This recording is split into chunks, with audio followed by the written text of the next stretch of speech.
NYYST. Holla, why do they doubt the kid? I'm about to prove them all wrong again. I got a low tolerance, cause they don't even know what the problem is. It's me. You waiting on the boy to fail, then hold your breath and face your death. Cause you play a roulette with each step I progress, no less. Go ahead and place your bets, cause we know where we at, we know we top tier. Cause all the hate that you bring, we know it stops here. I'm taking off like a rocketeer and stopping here. It's strange how they cannot see the future but see profit here. Wait up, we gon' always win. Promise that that's not a promise, yeah, that is a threat. You know that I promise to bring the team commas. Welcome back. This is episode 504 of the NYYST podcast. We're here live on NYY Underground. I am your host, Christian, and I'm with my co-host, Sem. So, What's up, bro? I haven't really talked to you much since you had a friggin' drill in your hip 2 weeks ago. How you feeling? I feel like I have a hole in my leg. Okay, you got a hole in your leg. Catch everybody up. You weren't here last week. People were asking, how's Sem doing? Is he okay? Tell everybody, you doing all right? I'm doing as well as someone who would have a hole in their leg would do. Okay, I so feel I feel wonderful. okay. I caught Sem at a grocery store riding the motorized cart last week, so he must be having a good time in life there. Everyone's rude. Like you think like people want to be nice to because you're like a cripple, and just people are just scummy. No, because I know the store that you were at, bro. That store is literally impossible to walk through, and you're trying to drive a motorized cart through it. I don't blame them. I wasn't driving. I was drifting it because I was flying around. Needs a I pro- horn. oh, the one that ShopRite gives you has a horn on it. No. Well, I'm gonna go to ShopRite tomorrow. No, thank you. I'm Okay, gonna use well, everyone's electric scooter. you better go there before I go there, because if I see you there, I'm going to throw something at you. Call my peoples. Those are my people over there, bro. You might live there, but I run that town. Okay. No, I'm gonna call my peoples.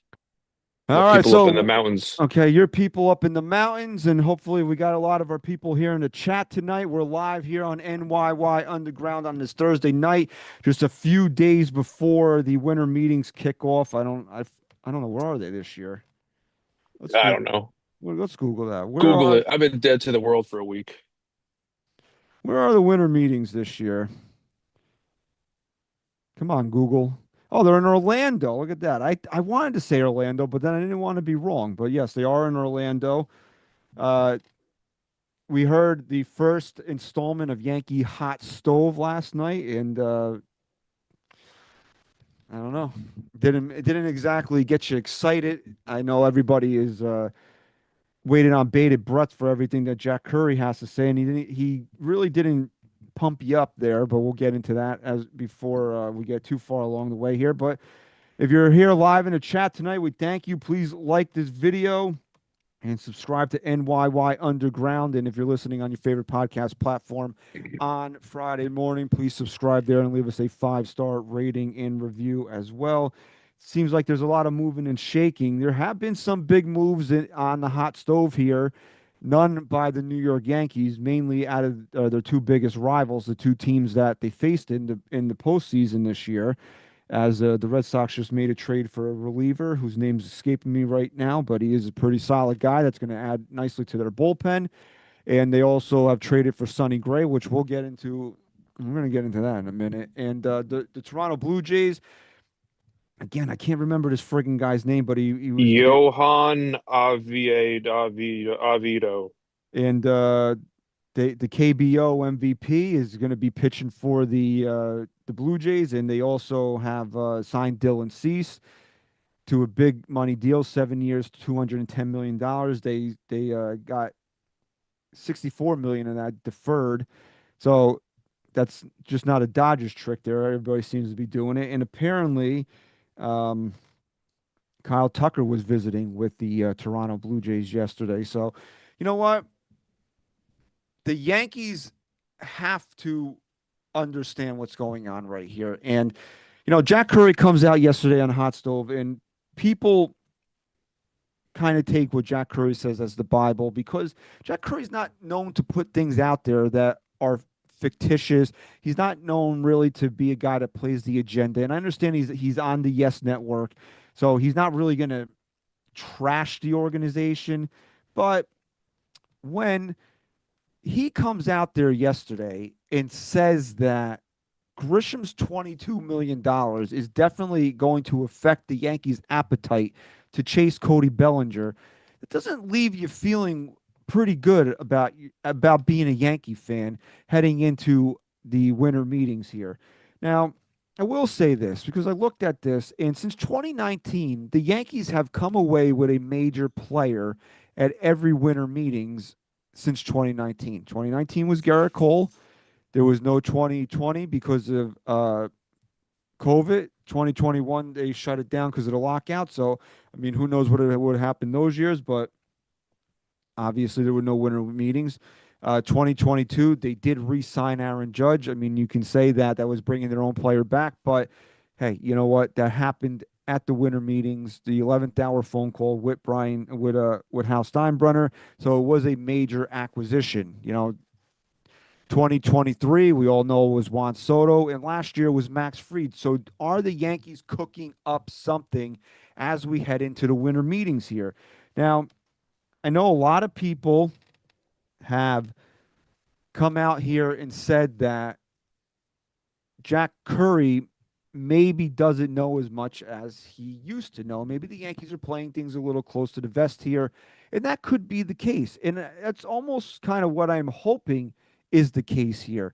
That, you know what, the Yankees are maybe they're telling Jack Curry, hey, you know what, we want Belly back. We're going to make a big play for him. But if you go on there on the Yes Network and say that, you're going to hurt a negotiation. So if you took everything at face value for what just Jack Curry said yesterday, the Yankees are walking away with their dick in their hand and pretty much nothing else at the winter meetings here, because the big keys out of what he said is that, like I said earlier, the 22 million is going to play into their appetite to chase Cody Bellinger. Ryan Yarbrough, don't expect somebody to be like a big time established pitcher coming in here. Ryan Yarbrough will fill the gaps until Cole and Rodon are back. And if you thought the Yankees were going to say goodbye to Anthony Volpe, that he said that the Yankees still believe in Anthony Volpe, still believe there's more there, and that Caballero and Cabrera are just here to hold the fort until Anthony Volpe gets back. So it remains to be seen. We have not hit the winter meetings yet, okay? So we don't know. And usually what we've seen out of Brian Cashman, outside of really Juan Soto, when have the Yankees ever made the obvious move that they were they're connected to this guy, they're connected to this guy, they're connected, and they just seem to go in a different direction. You always see, like, we heard last year going into the winter meetings that it was Blake Snell, and that was their priority if they couldn't get Juan Soto, and then all of a sudden it was Max Fried. You really heard nothing with the Yankees being connected to Max Fried. Now, obviously, you go back to 2019. We all know how badly the Yankees wanted Garrett Cole, but it seems like a lot of the times that the Yankees are moving through the night here where you don't really know what they're up to. So I'll say this. I think the Yankees do have a significant move up their sleeve here going into the winter meetings. I do think that the New York Yankees are going to come away with somebody that we do not necessarily think off the top of our heads here. And I'll tell you the reason why here.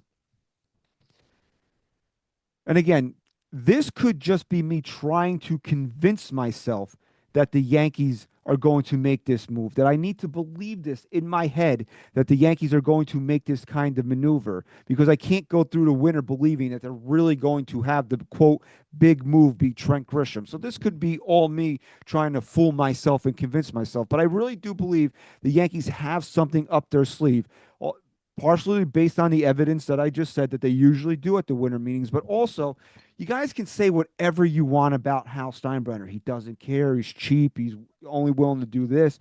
The one thing Hal Steinbrenner wants more than anything is a full Yankee Stadium. And Hal Steinbrenner, and again, this is something maybe I have to believe, Hal Steinbrenner is not that stupid to the point where he doesn't know that his core consumers are upset right now. And the people that are the most willing to go out there and spend money and spend big money at that ballpark in the Bronx are going to be turned off by if the Yankees do nothing but Trent Grisham and some mid-level reliever arms. So I have to believe that he's at least smart enough to know that and smart enough to realize that the Yankees have to do something in the winter meetings or in the weeks after the winter meetings where at least they've built the groundwork to this to get the fan base excited. Because I can tell you this confidently that I don't think that the New York Yankee fan base is excited at all going into 2026. Now, you could say that the Yankees lost Juan Soto last year, and some of the enthusiasm fans had going into 2024 was gone in 2025. But I always said this. I thought the Yankees rebounded nicely in picking up Bellinger and Max Fried, and it brought back some of the enthusiasm because this was before we knew Garrett Cole was going to have Tommy John surgery. And we were thinking in that rotation with Garrett Cole and Max Fried. So you had some of that renewed optimism there. I don't think that Hal Steinbrenner is going to go into the season not giving the fans something. And I don't think that something is just Cody Bellinger.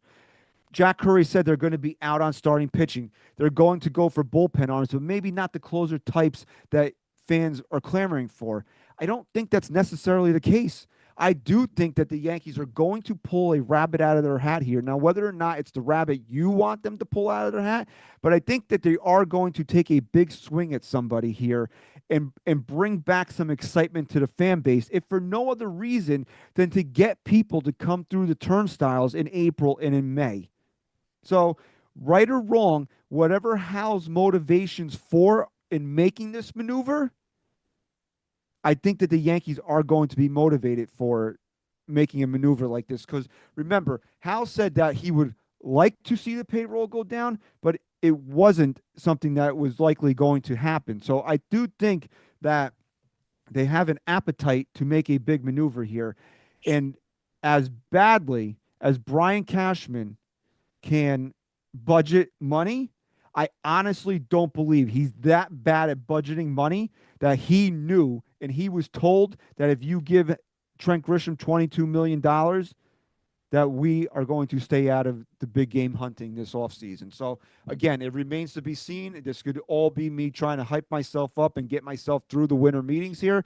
But I really think the Yankees are going to take a big swing here at something, whether or not that's a trade, whether or not that's a signing. And I don't think it's just Cody Bellinger. I think it's if it's Cody, it's Cody plus, or if it's not Cody, it's something that they're going to take a big swing at here, because I do truly believe in my heart of hearts that Hal Steinbrenner is smart enough to realize that this fan base is not excited, and that what he is presenting to the fan base right now is not going to get them into turnstiles, especially early on in the season. So whether or not you can say he only cares about money, he doesn't really care about winning, hey, that might actually work to our benefit right now. And how far deep he goes back or beyond this one move, that again remains to be seen. But I am not as pessimistic as other Yankee fans are. Now, am I guaranteeing the Yankees are coming away with something here at the winter meetings? No, I'm not guaranteeing that. But I'm also not saying that it's not, if it doesn't happen at their winter meetings, it's not going to not happen at all. I really do think, again, you want to throw out Sandy Alcantara. You think that's a big move for the Yankees to make. I don't think that they believe that Ryan Yarbrough, Will Warren, plugging the holes until Garrett Cole and Carlos Rodon come back is enough. So is that Ime? Is that something else that we're not thinking about? Is that Michael King? I don't know. I'm just telling you that is it. Whatever it is, it probably is something that they're thinking about right now, because I think they both know, Brian Cashman and Hal Steinbrenner, that the fan base is probably the least amount of excitement they've had going into a season probably since what, 2016? It's been a good decade, because 2017, you were thinking about the rebuild. 2017, going into 2018, they got Stanton. You saw Judge emerge. 2019, there was a 100-win team. 2020, again, the COVID season, but you had Garrett Cole. You came off an ALCS appearance. 2021, 20, and then 2022 was the final year of Aaron Judge. You know, 23, they brought in Rodon after Judge's MVP. 24 was Soto. 25 coming off the World Series and breaking in Max Fried. So there might have been like a 21, 22 might have been a little down, but I don't think the fan base has been this down in a full decade. And I think they know that. And I think they are cognizant to that. Now, do I think they're going to go out there and spend $500 million like they did in 2008? No. But I also don't think that they're going to sit on their hands and say, here's Trent Grisham, here's a middle reliever, and okay, we'll see you guys in April, because you won't be seeing anybody in April if that's the case. I no, I think everything you said is just bullshit. Uh, Realistically, these people run off ego. And I think the only reason that we're going to get anything big this offseason at these winter meetings is because they realize how pissed off that the fan base is. There's nothing about getting people in the doors because first off, I went to so many games this year. It was unreal. And you go to games that would normally wouldn't be packed, and they're packed because you could tell when you go there they have new the pitchers are coming out to new flashing lights and all this. They have people there, and you can see that their marketing has changed. It's not just, hey, we're the Yankees, come see us. Now they're trying to appeal to people. So, oh, this is the game that not a lot of people are to come to. Hey, you know what we're going to do? We're going to make this Korean night, and they're going to give out Korean uh, jerseys and stuff like that. They're getting more creative with how they get people in the door. They don't need to sign a big name. They already have a big name. They have Aaron Judge. That's the way that I feel that Hal Steinbrenner is looking at it. They're going to have Garrett Cole here. They have Max Fried. They have the big name. So I'm like, oh, we don't need to go out and do that. It's ego at this point. When Brian Cashman goes out and he drops the ball and makes an ass out of himself, and Trent Grisham basically calls his bluff and says, "Oh, I'll take that money." Their ego is hurt, and now they're like, oh, they got some egg on their face, and they realize that they just made a mistake. Now they need to overcompensate for that. I think that's where we'll get a big player or something of substance because of that alone. You have Steve Cohen, how many minutes down the road just got approved for a casino license. The guy's going to open a casino and he's going to redevelop the entire area around Citi Field. You go to Yankee Stadium and you take two steps this way and you're in, the projects. It's like it's an ego thing. You have the Mets on their heels who have ultimately I never been there, but just looking at pictures, they have a nicer stadium. Okay. You ask who has better food and stuff like that. They say that Citi Field has better food. And it's, they can't have the better players. Now they're going to have a casino.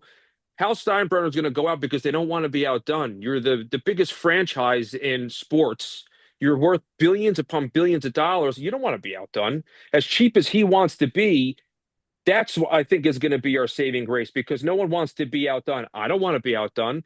My daughter just had a thing at school, and I was like, oh, I was out, Dad, because some father 3D printed some stuff for his daughter to sell. And my wife told me, don't make enough, just make these few things for her that she wants. This guy is out there, had like a whole friggin' thing. And like, I was outdid. Now looking forward to next year. That's how I think that Hal Steinbrenner is going to look at things. Because ultimately, when you have more money than God and you don't have to worry about anything, only thing you worry about is the things that you don't have. And if you don't have a casino, you don't have this. That's what drives these people. I own a sports team. I own people. I trade them like we trade baseball cards. He trades people.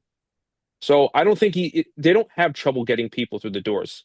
There's never a game where it looks like they're having attendance issues. It's not one of their problems. It's a tourist attraction. People get off a plane, they go to New York. What do you want to do? You want to go to a New York Yankees baseball game. So I think if we get anything this season, it's just going to come down to just pure ego and Brian Cashman looking like a complete ass by signing Trent Grisham. Because if they really cared about what the fans wanted and they wanted people in the doors and all that, Aaron Boone wouldn't be the coach, stuff like that. Because you could read all over Twitter, people want him gone. And that hasn't slowed down attendance. People aren't not buying Garrett Cole jerseys or or Bellinger jerseys and all this No, stuff but you're what the point because you're missing though is that they've always done something to keep the fan base on the hook.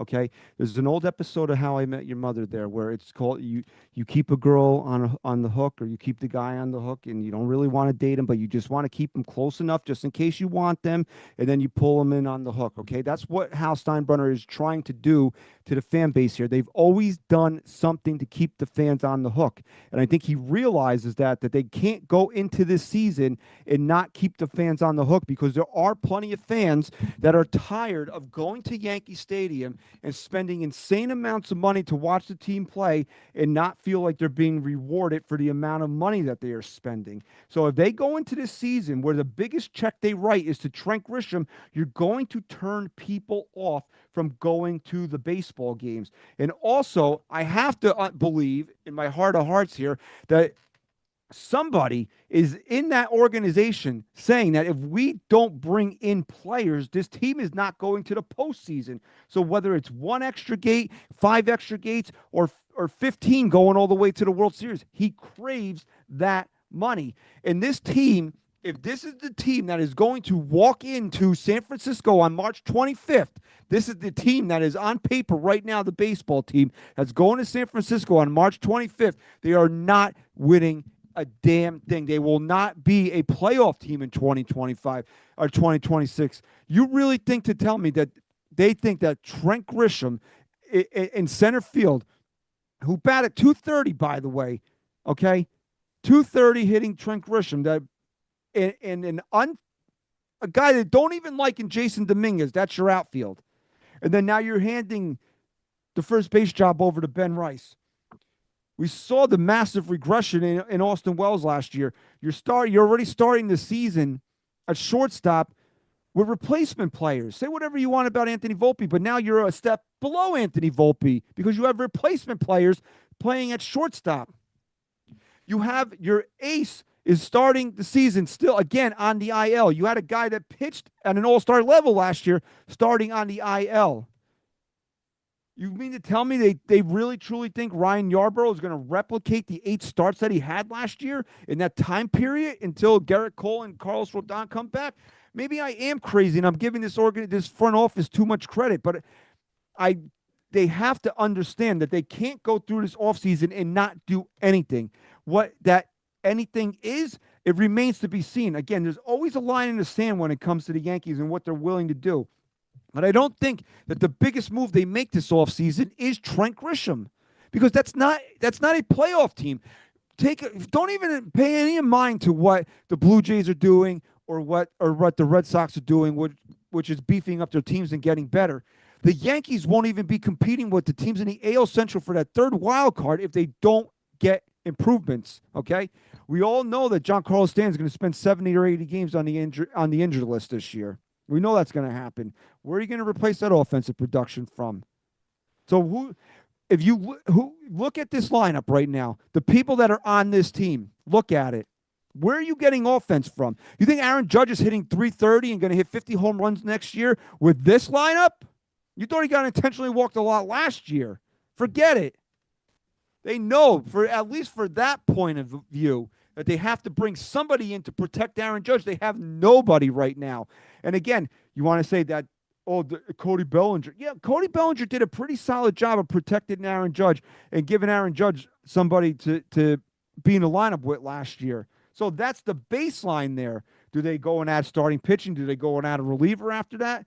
I don't know. Again, I don't have the answers in front of me, but I'm sitting here thinking about everything that has to happen, and I can't wrap my head around this team really truly thinking that they're done with Trent Grisham and a couple of mid-level bullpen arms. I don't think that they're done. I just listen, like I don't think that their driving factor is what you think it is. Like realistic, like really, if they don't sign anything or do anything big this year, they'll just put another thing on the menu. This year they got chicken and waffles last year. This year it'll be, something stupid on a stick. Because to me, I go to Yankee Stadium and it's becoming more of a gimmick than anything. Because when you go there, I'm trying to how to put this without getting anybody mad at me. It's I see more women sitting there taking pictures and posting pictures of their food than I see people watching baseball.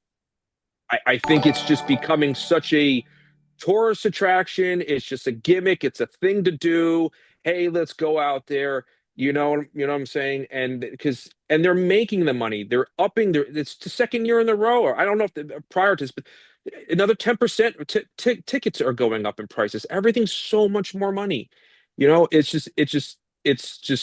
a money machine. They're churning it in and out. I don't think that they're hurting for money. I don't think that they need to do anything for money to get us in the door. We're going to show up regardless. If they did nothing, absolutely nothing from here on out to the start of the season, I'm still going to opening day. There's nothing that's going to keep me away. You're And gonna the Pirates sell opening day. Selling opening day is not no, an I know, is but not an achievement. I'm still going to go to games after that. It's not just like, I'm not going to be like a one and done. It's they're getting people in the door because the diehard fans that are going to sit there and actually be really pissed off about it. I don't know if they're the ones even going to are they the ones still going to the stadium? Did they stop going to the stadium 3 years ago, 4 years ago when they got tired of it's looking at Boone coming already, getting coming back year after year? It's they're signing deals with Netflix and all this shit. The TV deals that baseball is making is outrageous. You know, I I think that they'll do something. They want to be competitive. Sure, they want to make it into the the playoffs. They do want the extra gates and all that. But do I don't know. Maybe I'm just being pessimistic. Maybe I'm just like losing faith. But I really don't think that they are World Series or bust. I think that they just are they're No, they've okay. openly They're admitted complicit that with they're being not that way. mediocre. They've openly admitted that they're not that way anymore. But they also believe that they have to be in the postseason every year because it's called a crapshoot, and they're not even going to get a chance to roll the friggin' dice this year if they put this team on the field.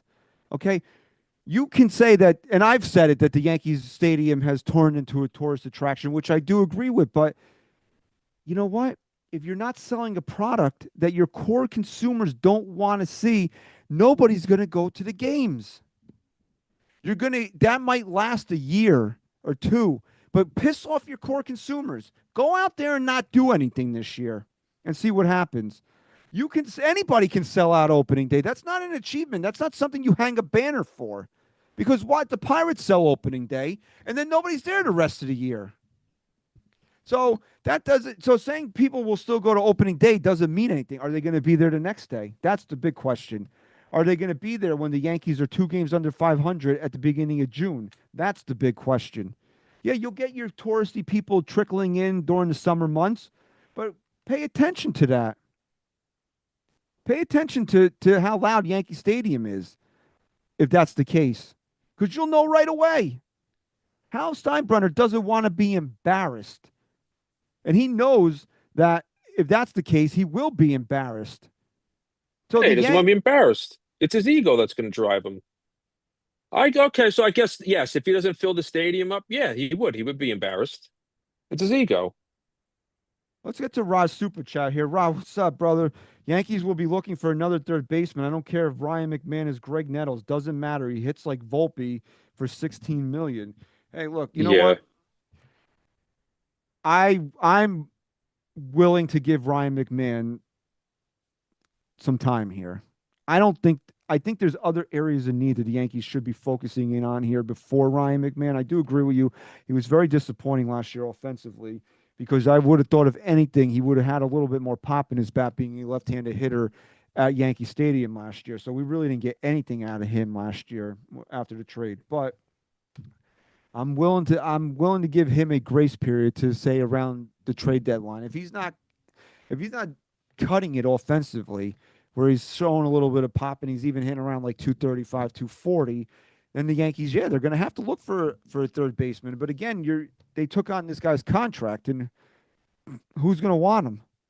The Yankees are cutting bait on him. They're going to have to eat that salary, and at that point, the Yankees are just going to ride it out with him anyway until it gets to the Yeah. point where he's unplayable. And I don't know if he'll ever get to that point. So unplayable means DJ LeMahieu. So is Ryan McMahon going to be DJ? No, I think at least defensively, he's going to stay on top of his game. So the Yankees are not going to take a look at that and say, "Oh, we just got to eat this." Nah, like you said, I think there's much more glaring issues that we have with this team that are more important than replacing Ryan McMahon currently. You know, realistically, what are we doing at first base? Is it going to be Ben Rice? It's going to be Ben Rice. But then what do you do at catcher? Because again, Austin Wells sucked. Not a bad catcher, but he's terrible offensively. Guys Like in the there's, chat, I need to just time you out here. Stop talking about what Hal said he wants the payroll to be, because he also said that it's unrealistic for it to be at that number. So until he enters the season with 275, he has not done that. So let's take a time out here. Everybody gets focuses on this is the problem with social media. This is the problem with the media in an as a whole here. He said two things in that sentence. Excuse me.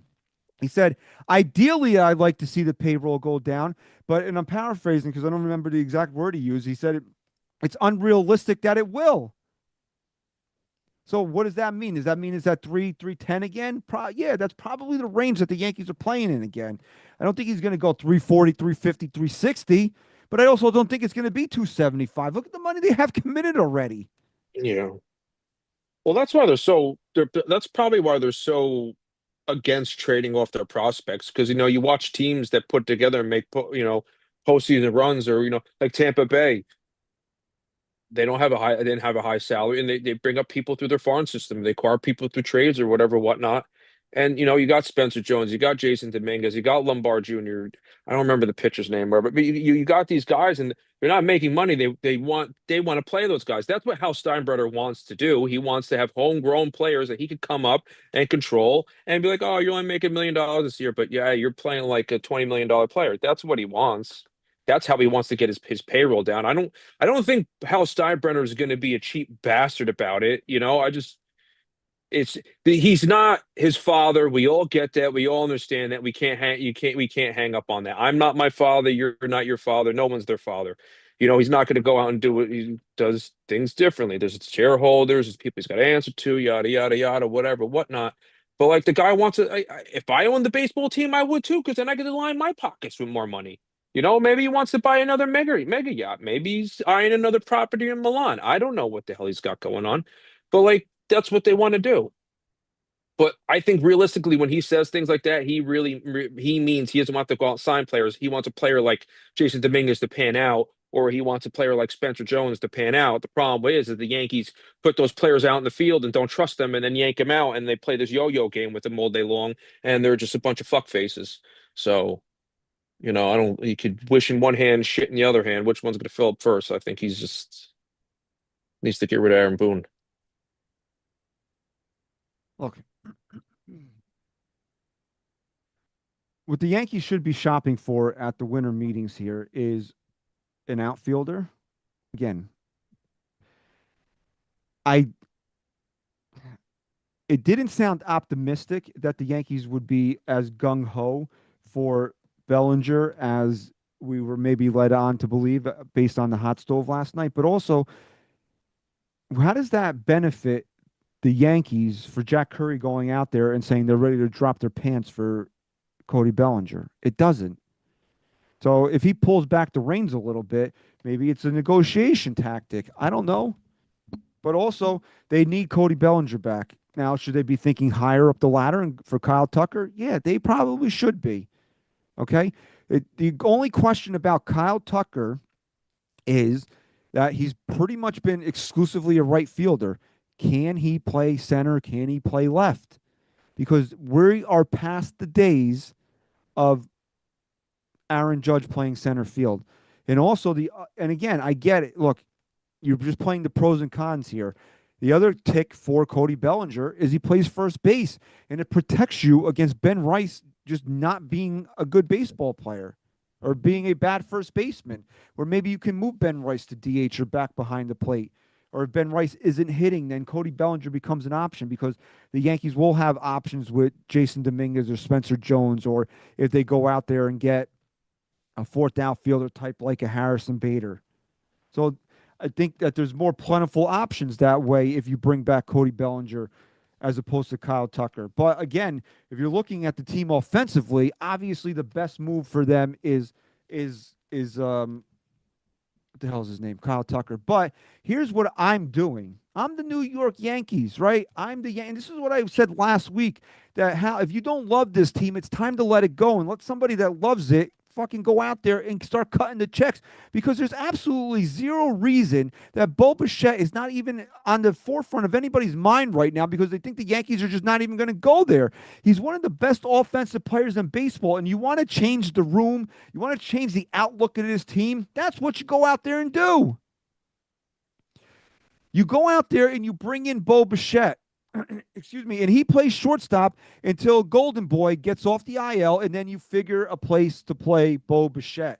Okay, because we all know the Yankees aren't going to take the job away from Volpe, and that's fine. I'm done having that argument. I can't do it anymore.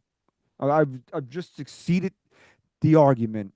Okay, he's the shortstop. It is what it is. But Bo Bichette can man the position until Volpe gets back, and then that's where you look around and say, hey, where do you want to go? Can you play third base? Can you play second base? Because again, something that I am very open to is trading Jazz Chisholm. I'm very open to doing that.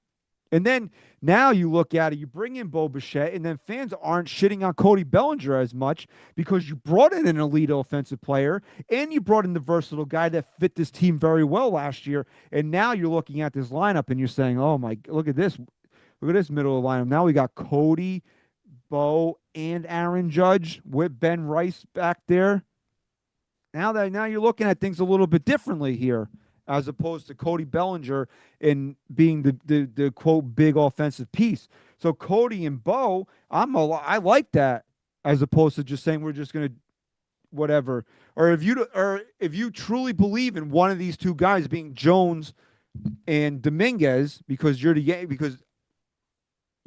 Hal Yankees and you're pouring your own mind, forget the outfielders. Go get Bo Bichette. Go get this guy, man. Go get him. Put him at second base, and I'm sorry, or trade Ryan McMahon and put Jazz back at third base for 1 year. And if you need to lift Jazz for defense late in the game, you got Caballero, you got Cabrera. You can make it work for 1 year. The problem with the Yankees is that the only times they want to think outside the box is when it doesn't work. And this can work. I really believe that this is something that can work. That if you're only looking to sign one offensive player to big money this year, that it shouldn't even be an outfielder.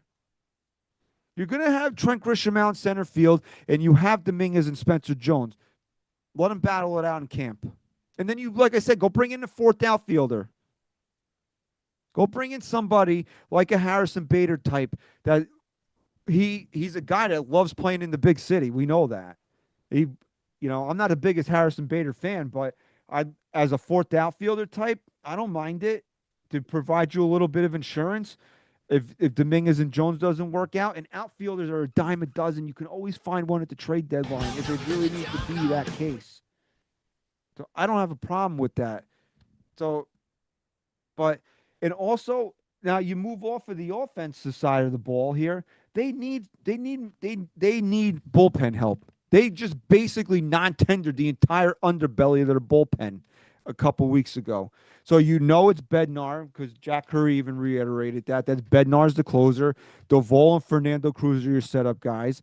And then you have Tim Hill as your lefty specialist. I'm pretty sure I'm missing somebody there. But, Devin Williams and Luke Weaver were late inning options that are not going to be here next year. You need other late inning options.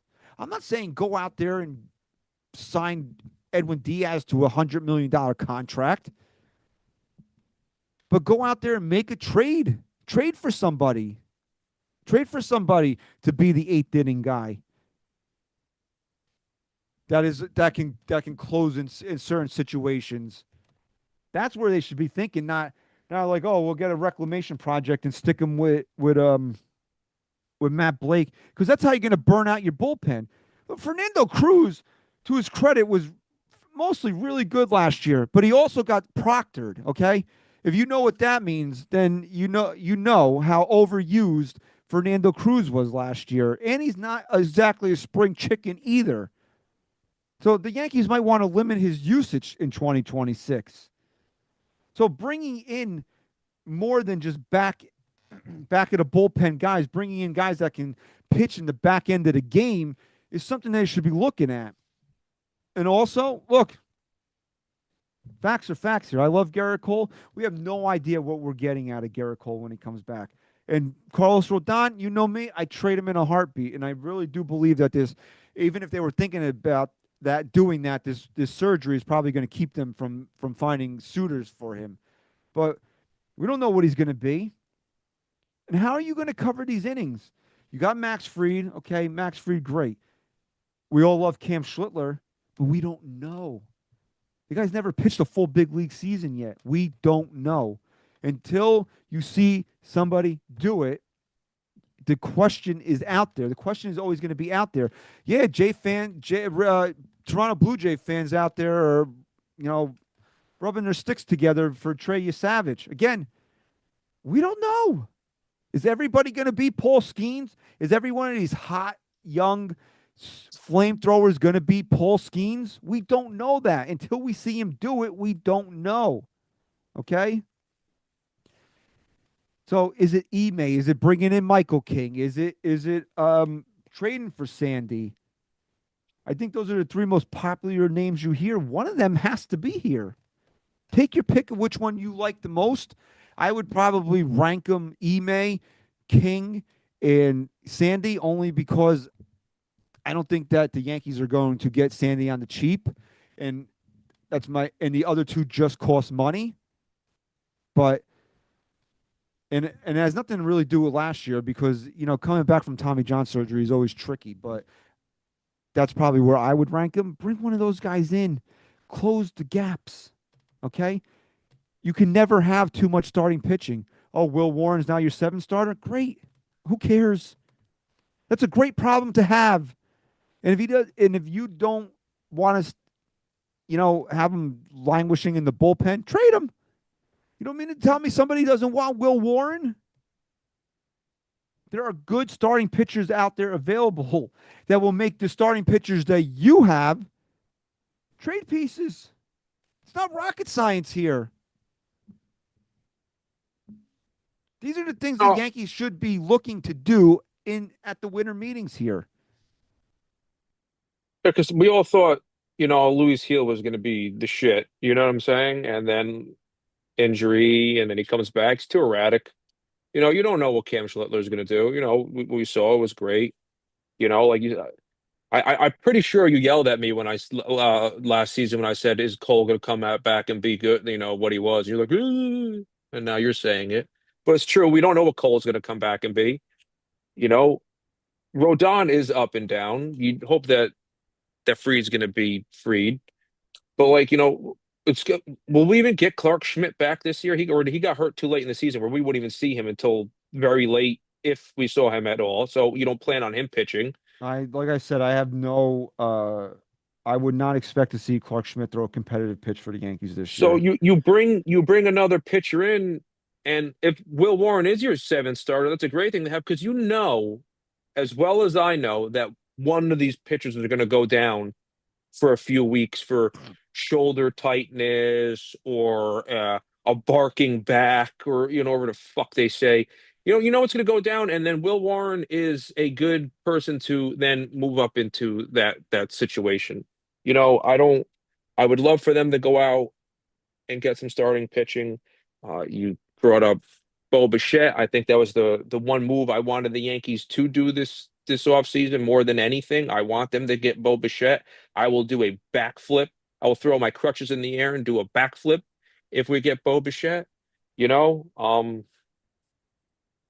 I'm kind of along the lines of Live and Die by Jason Dominguez and Spencer Jones this year. That's kind of my my outlook on everything. But no, you're right. They need to, add some bullpen help because I remember I was sitting there I'm like non-tendered, non-tendered. Well, okay. And like every day I just saw somebody added to the list because I didn't actually just go out looking it up. I was more focused on my surgery and everything going on. But every day I see a new article. Oh, this person was a non-tendered. This person was non-tendered. Like, how long is this list actually get that I didn't, I saw like the 4 or 5 main people at the beginning, but they really just so they need to help. They need to bolster that up because they're going to tax their bullpen too much, and then they're going to get to the middle of the season, and these pitchers are going to start getting shelled. You know, Fernando Cruz isn't a spring chicken. He's a position player that didn't pan out and got to come back to the big leagues because he figured out how to pitch. The guy's older. I think I think that there's a good set of bones to this team, but they need to add to be what we want them to be. That you can't run it back with what we have. You can't run it back with what we had last year. Obviously, there's people that aren't going to be on the team this year that, or it's just I don't know. It's all speculation at this point. This is the shittiest part of baseball season because all you do is sit and you speculate and you hope, you wait, you have anxiety because what's going to happen? What are we going to get? Are we going to do this? Are we going to do that? Oh, they did this. Why the fuck they do that? You sit there with bated breath, and then all of a sudden you get fucking Shrek Ridge. Look, is Brian Cashman going to be a mem again after the winter meetings are over? I'm sure everybody's looking forward to that. I'm sure there are actually fans out there that are looking forward to using the meme instead of the Yankees actually doing something. But uh,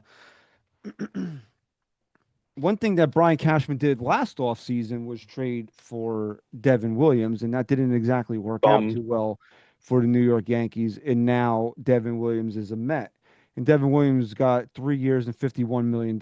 So that was a little bit surprising to me that he got closer money, and the reports are that the Mets are still in on Edwin Diaz. So he got closer money to be a setup guy. But when, you're Steve Cohen, you can do things like that. And that's the difference between the Mets and the Yankees right now is that the Yankees won't overspend on a position that they don't see positional value in. So, and the Mets will. So they'll pay $15 million, whatever it is, 13 million or whatever, whatever the friggin' number is. I can't do the math in my head on a setup guy, and then bring in a $20 million closer. You know, Look, the Met bots came at me in full force this week. Okay. They didn't like what I had to say about their precious new toy and Devin Williams. And that's not my fault. Okay. You you guys have to understand something here. And I'll take a tactful approach to it first, and then I'm gonna not take a tactful approach to it. Okay. You can't get mad at Yankee fans for speaking their truth about what they saw in a player. What we watched with Devin Williams in the Bronx in 2025 was a guy that did not perform. There's just no other way around it. This guy was a bad player for 5 months of the season. And you know what? And I came on this show and I said, give me this September, give me October, and it will all be worth it. And that's fine. You know what? You pitched well at the end of the season, and I commend you for that. But it doesn't erase how piss poor of a player that you were for the original 5 months of the season. And if you sit there and think about it, you want to pinpoint one thing here, one thing there. Obviously, the Yankees not playing well against Toronto cost them the division more than anything in my eyes. Okay, you don't play well against the team that is in front of you, and you lost. That's the simplest way to boil it down for me. But also, if Devin Williams pitched anywhere near the back of his baseball card, the Yankees win the fucking American League East by at least 3 games last year. And we might be talking about something different than what we're talking about right now. So if you want to say that the Yankees playing poorly against Toronto is the biggest reason, the second biggest reason is that Devin Williams was nowhere near the player that he was in Milwaukee when he came over here. Okay, that is the God's honest truth. And if you're a Met fan and you're triggered by that, you are a fucking moron. Okay, I have to skirt the things that I say on X so I don't get banned. The phrase I use is mentally deficient. You guys are mentally deficient, okay? If you think that you're going out there and getting triggered because Yankee fans are speaking the truth about what they watched in a player, you're mentally deficient, okay? There's no other way to say it. And I'm not sitting out there and saying that you shouldn't be excited for it. If you want to harken back to how great he was under David Stearns and think David Stearns' run team is going to bring out the best in Devin Williams, more power to you. I say, salute, God bless you. But that's not what he was here. What Devin Williams was as a New York Yankee was a pouty, whiny crybaby. Okay, he did not want to be here. We all know this. He thought he was going to the Dodgers. He gets the last second call. He's going to be a Yankee. Then he had to shave. It's not a coincidence, okay, that they changed his fucking policy for him. They did it to make him comfortable. And the fact of the matter is that he did nothing to reward the Yankees in trying to make him comfortable other than vomiting all over himself on a mound in the Bronx or anywhere else across the American League last year. So don't get triggered as a Met fan when Yankee fans are speaking their truth about Devin Williams. And remember, you jackoffs sat there as we tweeted and posted about what a piece of shit this guy turned into. You guys relished in the fact that Pete broke him. Well, now you signed the guy to a $51 million deal. So what is it? You can't be happy that Pete broke him and he sucked in the Bronx and now he's gonna be the airbender again. Mental deficiency. Okay? That runs rampant in Queens. I hope that there's a brain transplant center put next to that goddamn casino because you guys need to have that part of your brain fixed. And it amazed me how just comment after comment, and none of them have profile pictures, by the way. It's interesting how that works. If I was a Mets fan, I wouldn't want to show my face either. Just saying. Oh, I think Devin Williams is going to go there and we're going to be really pissed off because he's going to develop like another pitch or some shit like that. And it's not going to be like, oh, wow, changeup out of the zone. Ooh. I feel like that's all he relied on that way too much. And I think that's really what just stuck it to him. The airbender. But fuck him. You hit the nail perfect on the head. They broke Devin Williams. They broke Devin Williams, and then they go out and they sign him to that's what is it? It's like It's like $17 million a year or something stupid. Like I don't I don't know what to say about that. It is absolutely crazy how much money Steve Cohen is willing to spend. Look, I um, Devin Williams posted this on his Instagram story. He said, for a bunch of people that didn't want me back on their team, y'all are mad in the DMs. Devin, let me tell you something right now. Yankee fans are not mad that you're gone. We're happy you're gone, okay? I'm glad that you signed anywhere else but New York with the New York Yankees, okay? I didn't want the Yankees to make the mistake of bringing you back here and you be a, a poor part of this bullpen again, okay? Yankee fans are not mad that you went to the Mets. Yankee fans are not mad that you're not a Yankee anymore. Yankee fans are mad that you came here and you sucked for 5 months. That's what we're mad about. We're mad about when we look back at the season last year and how we could have won an extra game here, an extra game there, and kept ourselves out of the wild card and made a run division and won the American League East and maybe change their fortunes in the postseason. Yankee fans look back at you blowing multiple games. That's what they're mad at. Nobody cares that you're gone. You didn't even want to be here. You made it abundantly clear that you didn't want to be here. We accepted you. You're a Yankee. We accepted you. We wanted you to succeed here. I think everybody was pretty much excited when we got Devin Williams. I was on my route and I was checking our group chat and Pete or Francis was like, we got Devin Williams. Like, holy shit. We got Devin Williams, one of the best closers in baseball. Last year, he was looked at as one of the excuse me, one of the best closers. Is either him or the gambling man, Emmanuel Clase. And that was 1 and 1A right there. Everybody was excited, but you didn't want to be here, and you let it. I don't know. Did it affect your performance on the field? So look, bro, you can be all full of yourself right now and be happy you got your money. You're more comfortable in. Great. But nobody gives a flying fuck that you're not a Yankee anymore. I can honestly guarantee you, and I by running the polls that we do and keep them dump them, and you had one of the you had a dump rate, okay? People wanted you out of here. And nobody's upset that you're gone, bro. So you know what? You want to pump your chest now and endear yourself to the Met fans? Go ahead, bro. That's what you guys do. That's what you and that little bitch boy Sonny Gray do now. Is you go out there and you talk shit to the Yankee fans because you want to endear yourself to the new fan base that you're at.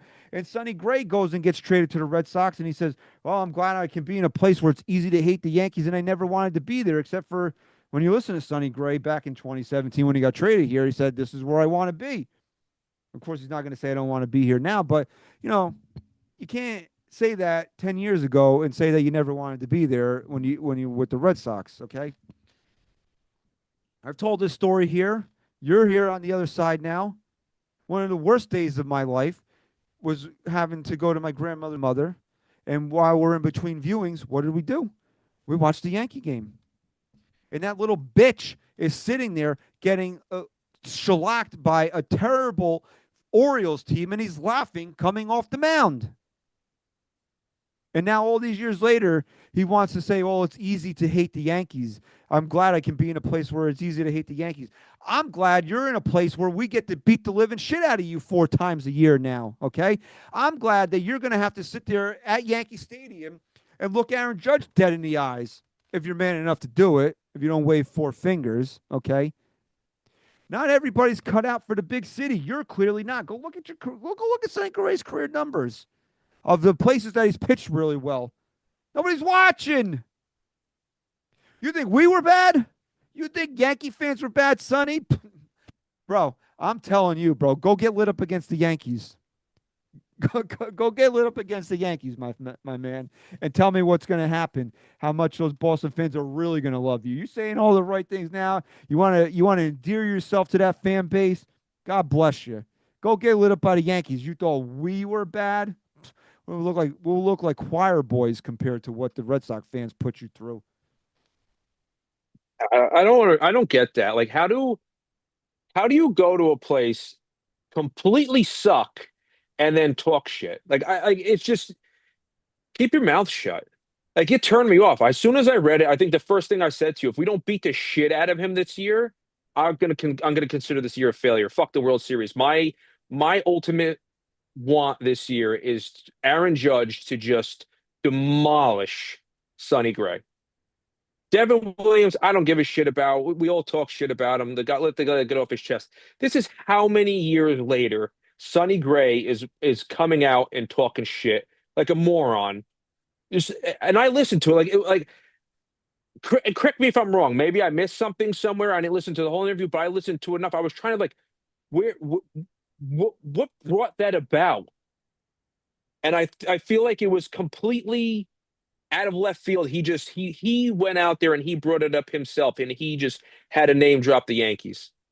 Like I it's don't know. bothering you that bad, bro? Obviously, no one's going to clip that part. They're only going to clip the part that people are going No, to. but I listened to more of it. I listened to what was leading up to it. I don't feel like I said, I didn't listen to the whole. I don't know how long the interview was, but I listened to the entire question, and then he just talking, and then he just brings it up.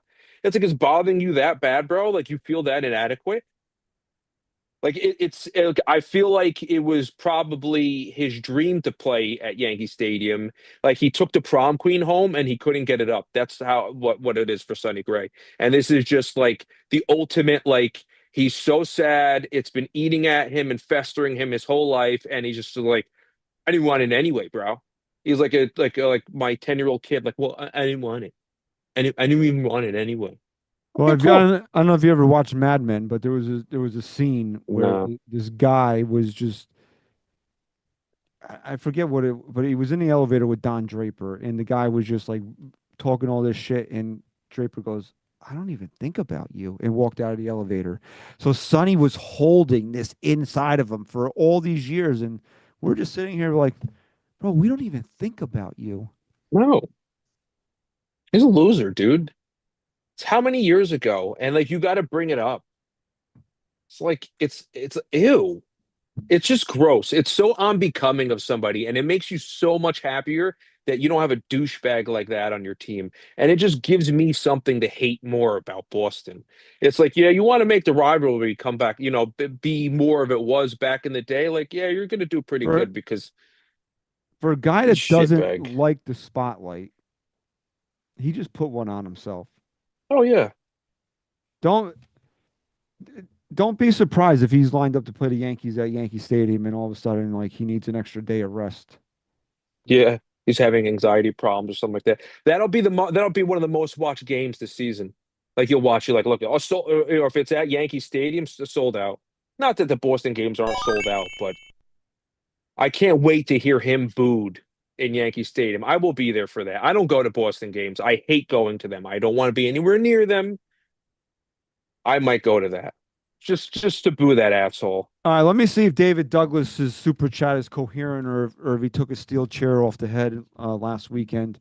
It said it's the new way to talk shit about the Yankees, and they don't do anything about it. Yankees allow it to happen. Oh, did you want the Yankees to put Sonny Gray in a muzzle? I mean, should they put a shock collar on him? And if he says anything like from a distance, shock him? I understand what he's saying, but I mean, what are the Yankees going to do if Sonny Gray's popping off in the media? The only thing, I mean, I don't, and again, like, how much do the Yankees themselves really care about what Sonny Gray said? Who on this team was teammates with him? Judge? I think Stan was, right? Sonny Gray was here in 2018. I don't know. I think Maybe. he had to have been, he had to come back for that second year. Fuck him. So Sonny Gray was I here. can't He even got traded remember him after pitching. he got traded after the 2018 season. So Yeah. who on He this team is he? I mean, Boone. Boone was his manager for a year. He was teammates with Judge for a year and a half. He was teammates with Stanton for a year. I mean, there's nobody else really remaining. So do do the players themselves care? The fans are the ones that care. He was basically speaking to us. I can hate the Yankees now. Yankees are, the team themselves is probably like whatever, and yeah, we're the he one. And hates he hates the Yankees. His second worst ERA ever recorded was when in 2018 when he played for the Yankees. no, he was. I mean, if you look at it, he was serviceable in 2017. He was actually pretty good, 3.72. Yeah. So it was not like he was bad. But then in 2018, he was almost unpitchable. I mean, they took him out of rotation. He only started 23 games that year, and he was healthy. They had to take him out of rotation. He was so bad. Fuck him. Sonny who? But again, like this is the this I understand David's point here, and it brings up like a larger here, a larger point here is that all right, the Dodgers won the World Series this year. Have you heard them say anything about the Blue Jays in the past couple weeks, in the last month or so? Have you? They couldn't wait to run to a microphone and talk shit about the Yankees. Sonny Gray can't wait to run to a microphone and talk shit about the Yankees. The Yankees' perception has changed around the league, and that's a problem. That is something that needs to change here. And the only way that is going to change is by winning and winning championships. Because right now they're looked at, you know what? You can say Aaron Boone's respected. Nobody respects Aaron Boone, okay? Alex Cora is, they're friends. They're friend. What a Yankee manager and a Red Sox manager are friendly. Why? Because Alex Cora knows he can run laps around Aaron Boone. He doesn't feel threatened by him.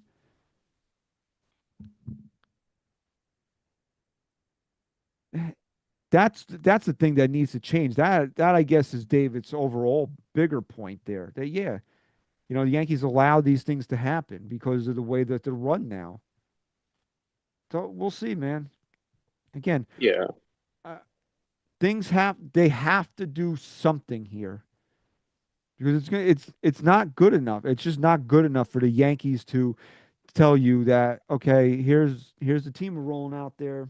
Because then, not even if you don't even bring back Cody Bellinger at the bare minimum, you're not even running it back. You're taking a step back, maybe two.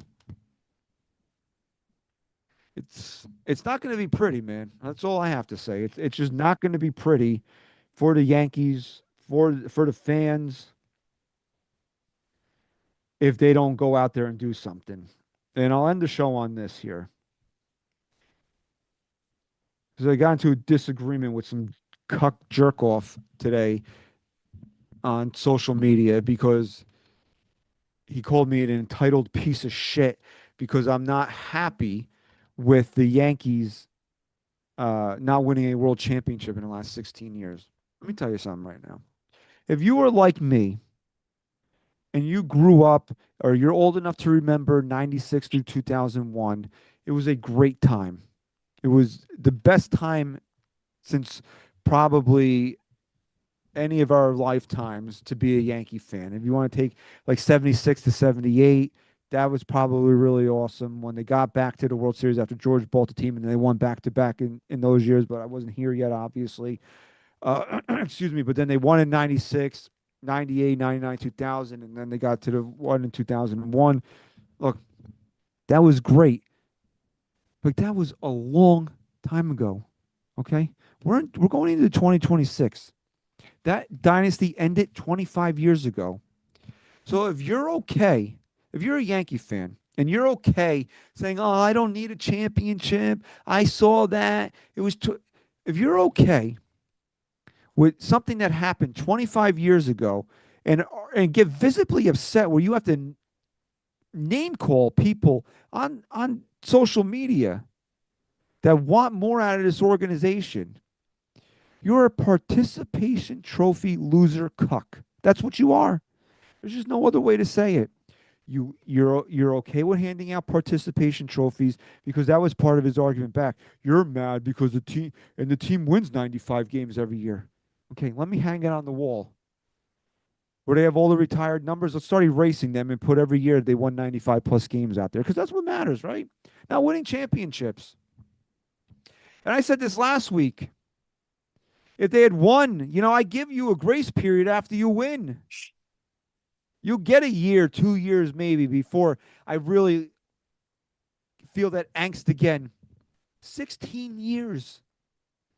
To tell me you're a diehard fan.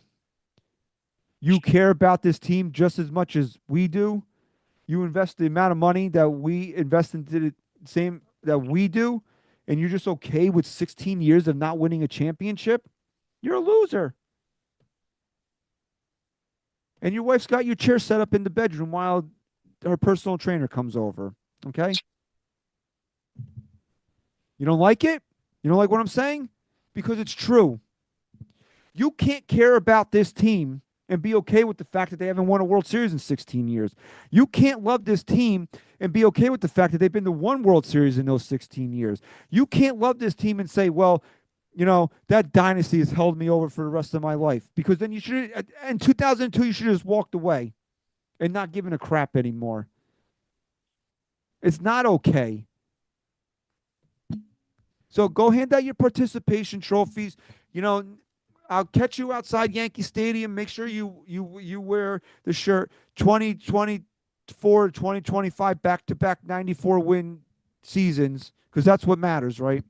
Look, I get it. A lot of teams, a lot of fan bases are envious of us because they do put out a competitive team every year. And there is always something, like I said, to keep you on the hook, to get you to root for the team and at least believe a little bit. But you have to want more than that.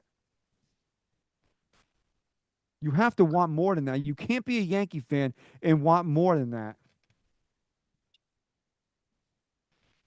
I'm Listen, if you like sports and you're okay with your team not winning the Super Bowl, the World Series, the finals, and you're okay with them not winning and they're okay with them just being good, you're a loser. You're not a real fan. Every single year, listen, you knew the Giants weren't going to be great this year, but you held out hope. Okay. You want them to win. You don't have to expect it, but you want your team to win every year. And if they don't win, you have every right to be upset. Like you go out, you teach your children, like, yeah, go out, do your best, and that's what matters. But secretly, you want them to go out and be successful, and you want them to win. Because if you didn't want them to win, you're a shit parent in my eyes. You know what I'm saying? You could encourage them and you want them to have the right idea and all that, but we're not talking about our children or some, special needs teams and stuff like that out there. We're talking about professional baseball teams, professional players who make professional money that then take our money that we sit there and invest our time into. If you want us to be okay with them just winning 95 games, making it to the first round of the playoffs, whatever it is. Like, no, I want them to go all the way. I want them to win. We don't settle for anything less. And if you settle for anything less, you're just a jackass. Like, how do you love sports? How do you get enjoyment out of sports? You're like, oh, they only lost, you know, 7 to 8 today. Like, what's the big deal? Like, no, like they lost. You don't want your team to lose. You want your team to win. That's it. That's what sports are about. You don't go to the fucking casino and say, "Oh well, I'm okay with losing $400." No, I want to hit the mega on the slot machine, and I want to walk away with $1 million. You want to win. That's what it's about. It's about winning. I don't. I You're hate that argument. I hate that argument. You guys you are spoiled. you are Hal's favorite type of fan. That's what you are, and that's why you're a cuck, and that's why the chair set Fucking up it, and that's why the chair set fuck. up it, and that's why the chair is set up in the corner of the room for you. Fucking cucks, bro. I can't stand these people. I I see those arguments. I stay so far. I see that and I like swerve. I gotta get away from that because that is the type of argument that like will engulf me, and I will sit there and put everything into that and tell people like how big of a loser you really are. I can't stand that. Like I uh-huh. really hate when people tell my kid like, oh, it's just not how you try. Like, yeah, tell my kid that, and maybe I'm a bad father, but I'll be like, you want to win. Don't because that's what it's about. You go to work, you put in the best effort that you can because you want to get promoted. And Pete was right. He said we're closing on their longest drought of right now. I believe it's their second longest, and we're closing in on the longest drought of this team between World Series championships Like ever. ever. Like they were like a shit team. Like before we were born, they were a shit team. So when did they? I know 61 they won. What? I don't know. I know that what they were owned by like they were owned by a news station or whatever Yeah, mostly. CBS. That's who George Yeah, bought them from. they were supposed to be like one of the worst team. They were a shit team. I don't know. Yeah. So I mean, And I'm sure those back then they were pissed off too. Like, oh, the Yankees they suck every year. Like, oh well, you say the same thing. It's it. It's sports. What do you watch a sport for if you're okay with just we won 95 games this year? Woohoo, that's a win. Like if you're a real Marlins fan and you like have season tickets, like power to you, man. If you're a Pittsburgh, power to you. Those are like real sports fans because you go out there every year and you watch that shit. But like fuck, like I don't get that. It's such a broken mentality, and it's the downfall of civilization when you're okay with mediocrity, low IQ people. I don't know. okay. So I don't want to butcher this guy's name here. Bianco? Is that how you say it? Bianco. I don't know. I'm sorry if I'm butchering your name. He wanted to let me know that Peacock is currently streaming all the Rocky movies. Okay. Oh, great. He I he doesn't need to stream them. I appreciate that. Thank you very much. I do appreciate you bringing that to my attention, but I am one person that you will not ever have to worry about telling me if a streaming service is carrying any of the Rocky movies. I'm trying to think off the top of my head that I have at least 5 disc copies of the original movie.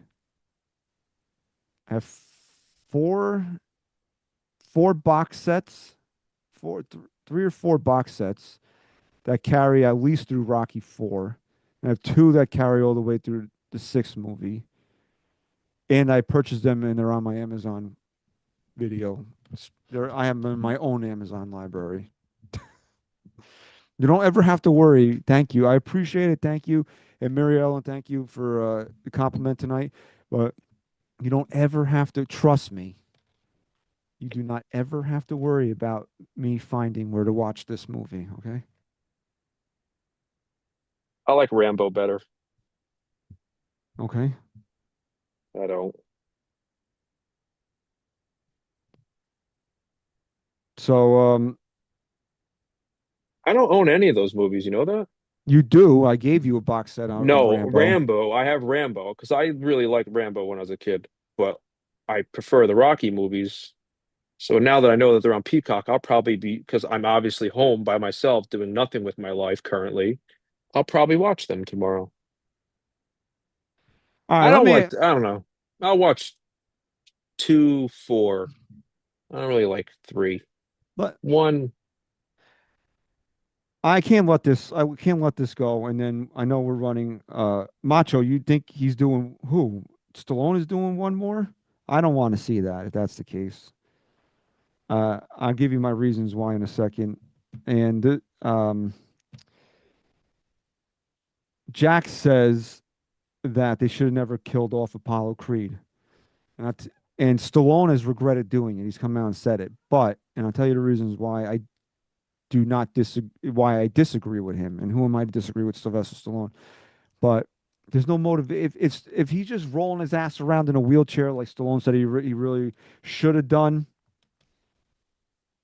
then what's his true motivation? I mean, like it's not like a fight to the death against Ivan Drago. Then, like you needed that. You needed him to go out there and avenge the death of Apollo Creed, not avenge Apollo Creed rolling his ass around in a wheelchair. It just doesn't hit the same. And also say whatever you want about the Creed movies. I love the first two of them. There's no Creed movies if Apollo's not dead. They can't happen. Or maybe he could have died late in the gap between Rocky Balboa and Creed, it just like natural causes. But then again, like how does Adonis would have known his father then? Right? That was the whole like a whole thing. He never knew Apollo as his dad. Look, those movies, I know those it's movies almost sucked. no, you're wrong, okay? Those movies sucked. You know, you're lucky your mother is my aunt, or else I was going to say something extremely vulgar right there. I'm telling you, if you don't like Creed 2, I'm going to tell you how I will get everybody to like Creed 2. Watch Rocky 4 and then immediately watch Creed 2. It's a sequel to Rocky 4. I'm telling you. Do What's it. Creed 2? What's Creed That's 2? when he fights Victor, when he fights Ivan Drago's son. Oh, it was just a remake. Watch it. It's a remake. Okay? Well, So that's why they suck. They're just remakes. okay, you're wrong. Okay. What was the third one? The third one had the guy that choked his girlfriend, right? The actor that choked his girlfriend. Yeah, I didn't really care for the third one because That was they basically washed Stallone out from the entire thing. that was my favorite one because it stood on its by itself. The other two were just There were meh. parts there were parts from of Creed 3 that I did like, but I didn't like that they basically ignored Rocky's existence there. There was like one there was like one thing that Adonis said that was like an ode to the no matter how hard you hit speech. And then when the fuck is his name? Jonathan Major's character, Dame, wanted to get the title shot. He said I don't think he ever said Rocky, but I think he referenced him about Apollo giving Rocky the shot. And that was like the only two things that connected the two of them. And I get it that there was no real need for Stallone in the third one, but you could have done something a little bit more there.